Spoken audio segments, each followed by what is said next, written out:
Добър вечер. Здравейте. Добър вечер. Здравейте. Какво ще има тук?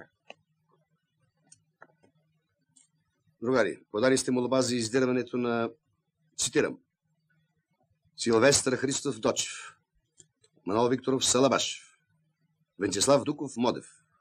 Съответно прекорите им Динго, Лебеда и Сопола. Така ли е? Така е. Само, че прякорите не ги знаехме. Ние, ако ги знаехме... За нас това е нонсен. Как го казахте? Нонсен. Нонсен. Чужда дума. Употребява се като нюанс в нашите среди. Що ми върши работа? Да. Опълномощен съм да ви уведомя, че въпросните лица са открити от органите на нашата милиция в затвора. Това е положение. Един момент. Осъдени са за това, че, цитирам, пробили са дупки на 16 кооперации, взели им капарото и ги зарязали. Така че не сте само вие. Да. Присъдата е 1,5 години. Свиждане всеки петък, при положение, че ви е мъчно. Колети по 5 килограма максимум на човек. Това е. Това е. Ами аз свърших. Довиждане. Уважаеми другари милиционер, бихте ли ни казали някои подробности? Какви, например? Кутията за обувки къде е? Каква е тази кутия? Капарото беше там.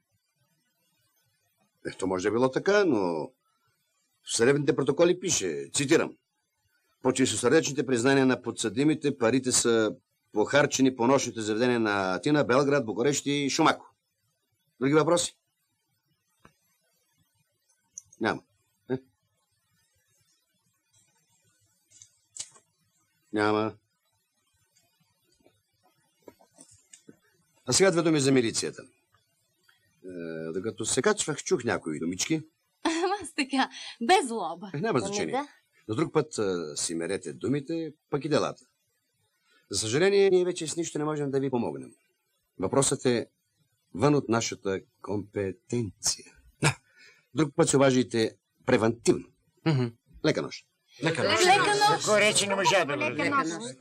Благодаря ви за аналогинчето, хининчето. Моля ви се, вие бяхте толкова мил.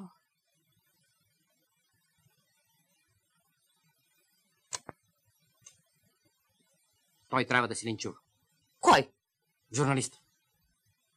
Ами вие? С вашето интервю от травматологията не спирайте прогреса ваш с негов. Аз бях в клинично състояние, госпожо. И сте, господине. Точка!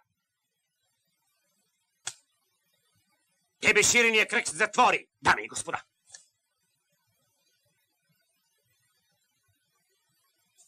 Финита! Ла комедия! Започваме драмата. Трети и решителен акт. Вие се превърнахте в миманс